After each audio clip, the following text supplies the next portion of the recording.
السلام عليكم، مرحبا بكم دائما عندي في القناه. نتمنى ان شاء الله هذا الفيديو يوصلكم وانتم دائما صحه جيده. اليوم غادي نحضروا الدجاج بواحد التتبيله وبواحد الطريقه كيجي فتي وبطريقه سهله ومبسطه. نتمنى ان شاء الله يعجبكم. وإلا عجبكم ما تنساوش ديروا لايك وتشتركوا في القناه فضلا وليس امرا. نخليكم مع المكونات وطريقه التحضير فرجه ممتعه. بالنسبه لي عندي الدجاج تقريبا واحد الكيلو ونص، يعني في الروج فيه كيلو ونص. غادي نحاول نشرطو بهذه الطريقه هذه الصدر ديالو باش تدخل ليا فيه ديك التوابل حتى الفخيضات حتى هما. نتمنى ان شاء الله هذه الطريقه تجربوها، يعني كيجي احسن من الدجاج محمر اللي فيه بزاف ديال الخطوات وكاين اللي ما كينجحش ليها كيتشتت ليها مثلا. ولا هذه الطريقه هذه راها زوينه ومبسطه، نتمنى ان شاء الله تعجبكم وانا تحت الامر ديالكم دائما. غادي نحاول بالسكين ندير ثقاب بهذه الطريقه هذه باش كتدخل ليا التوابل يعني في الدجاج كامل.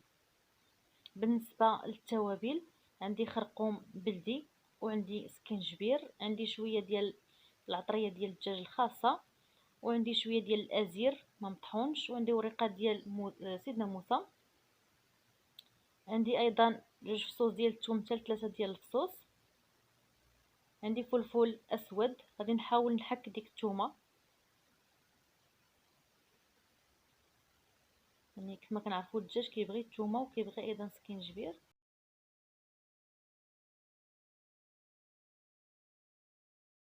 من بعد ما حكيت الثومه غادي نزيد معلقه ديال لاموطاغ، يعني حتى هي كتعطينا واحد الحروره للدجاج وكتفتيه. ايضا غادي نزيد صوص صوجا تقريبا 2 معالق كبار من صوص صوجا، وغادي نزيد ايضا كيتشوب اختياري، ممكن ديروا حبه ديال المطيشه تكون طايبه محكوكه. غادي نزيد ايضا الخل، يعني واحد المعلقه كبيره ديال الخل، وغنزيد شويه ديال الملح يعني القليل فقط لان الدجاج مغسول بالملحه كيف ما كنعرفوا لاموطاغ حتى هو راه مالح.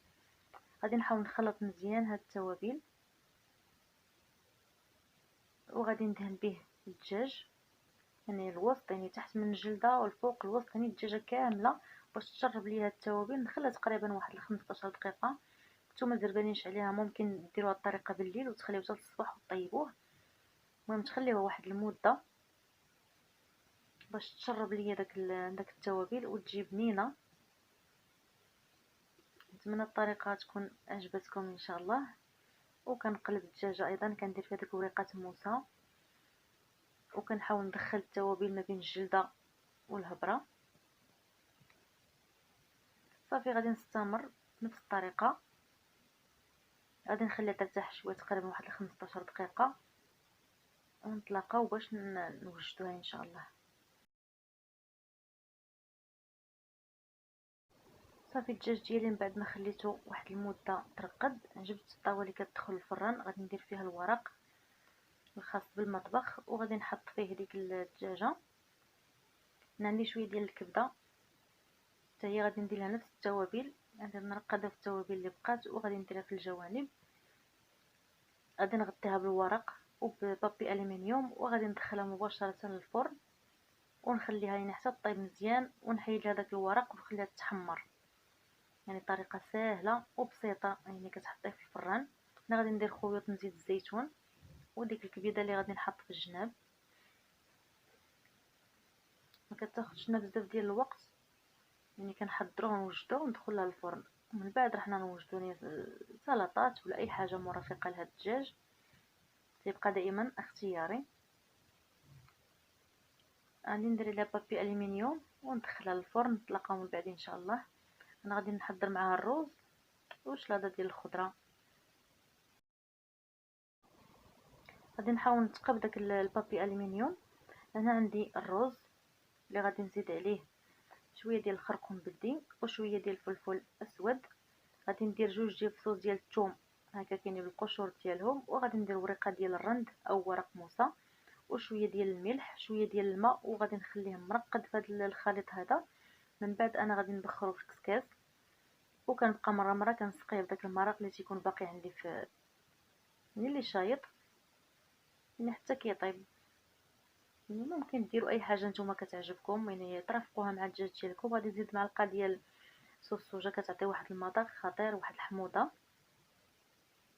صافي غادي نخليه تقريبا واحد المده وغادي نديرو الفور يعني بحال الطريقه ديال الكسكسو.